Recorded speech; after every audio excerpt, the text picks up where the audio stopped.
Well, we've come to Devil's Tower in Wyoming, which is just about maybe half an hour, 45 minutes over the South Dakota border. We're waiting in a surprisingly long line to get into the park. And our plan has been to camp at the National Park Campground inside the park, but there are 4 or 5 RVs in front of us right now, so I'm gonna be honest, I'm getting a little nervous. There are other private campground options around here, but they are crazy expensive. The KOA I looked at was anywhere between $60 to $80 something a night. So fingers crossed we're able to get a spot in this campground. It's only 10:30. I figured that should be early enough in the day. I guess we'll see.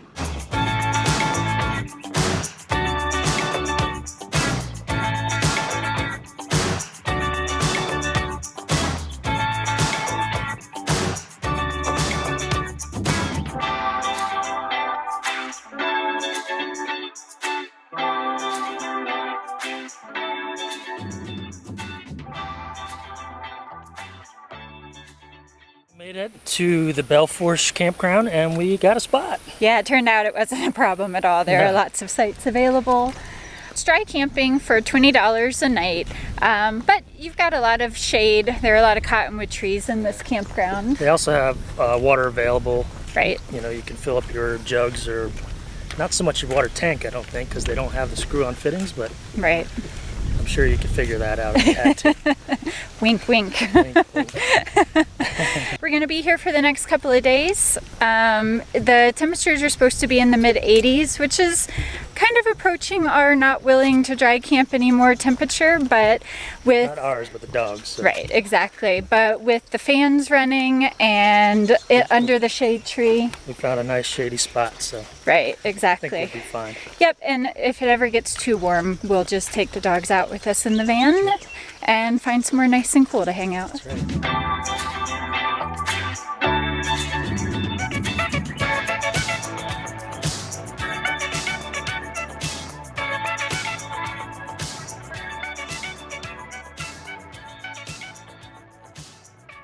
Alright, so today's hike is the Red Beds Trail.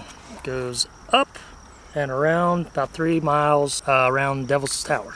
Yep, and it leaves from the campground, which is convenient, and we got to go right through a prairie dog town. Got yelled at by 20 prairie dogs.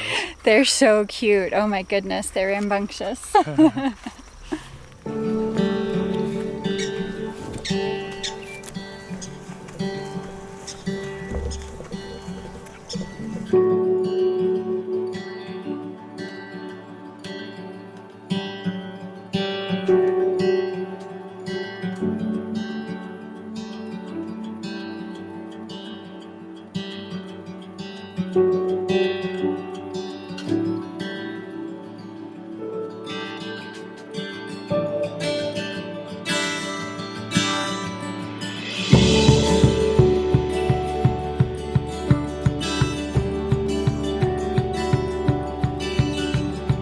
So Devil's Tower is America's first national monument. Theodore Roosevelt named it a national monument in 1906.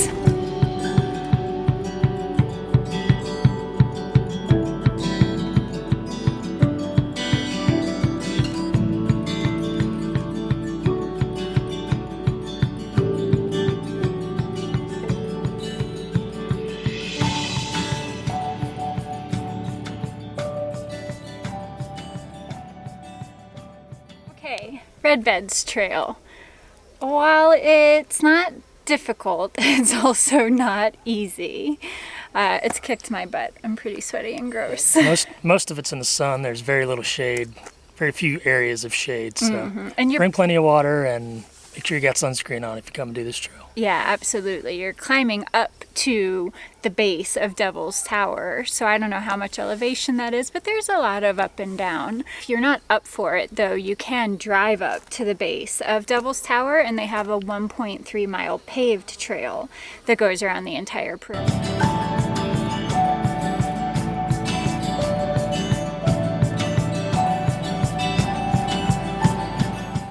this is a big area for rock climbing.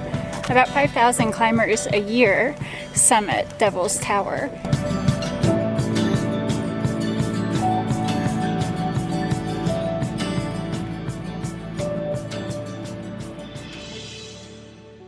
Alright, well, we're finishing up the last mile or so of this hiking trail. We ended up doing a lot more than 3 miles. We did the Red Beds Trail, which was 3 miles, the Tower Trail, which was that paved trail, which was 1.3 miles, and then the connector trail to the campground was another 0.6 miles each direction. So in total, about 5.5 miles when we're finished. It's been absolutely beautiful. The wildflowers are blooming. There are so many different varieties of wildflowers. It's been really gorgeous to see. The views of Devil's Tower just can't be beat from either trail, really. But then also, if you turn around and look the other direction, the views of the valley are just incredible. So definitely worthwhile. What do you say, T? Great trail. Do it when it's cooler. It is hot out here today. Oh my gosh. Most of the trail is in the sun and it's just coming down on you. So early in the day or later in the evening would be recommended, I think, in the summer. Yeah, I agree with that one.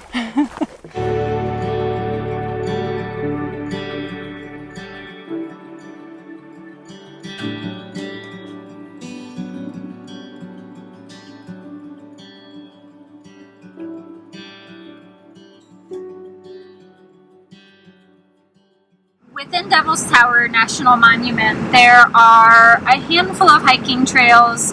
You can drive up to the visitor center that's right at the base of the tower and just look at the tower. And that's really kind of it. You probably don't need more than a day. But one of their mottos is, half the park is after dark. So you should try to stay at least one night so that you can see the tower by moonlight, so that you can see it at sunset. It looks different at different times of the day. And we're pretty far from any kind of town or light pollution, so star watching here at night is supposed to be pretty spectacular. Right. So we're actually headed up to a lookout point right now, just to try to catch the sunset. It's a really cloudy night, so we're not super hopeful that it's going to be much of a show for us, unfortunately, but we're going to try anyways.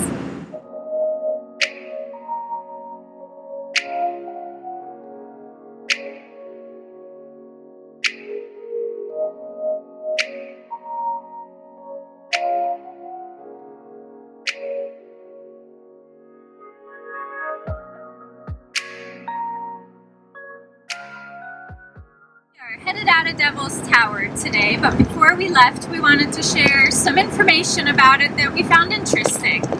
So my first question when we were going to Devil's Tower was, how in the world did this thing form? Actually, no one knows exactly. It's a little bit of a geological mystery. What is known is that the rock is formed from magma.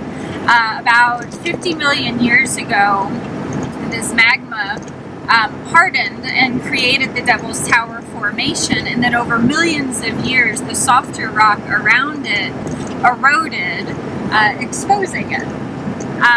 There are lots of different theories, but none of them can be proven because of that erosion. So kind of a mystery, but very interesting for sure. The other thing I found interesting, back in 1941, a professional parachutist, I think his name was George Hopkins, actually parachuted onto the top of Devil's Tower, which is about an acre. To prove that you can parachute and land on a spot. Right. Not just have to have a big open field. Precision parachuting. Exactly. Yes. So he planned on having a 1,000-foot rope to descend the tower.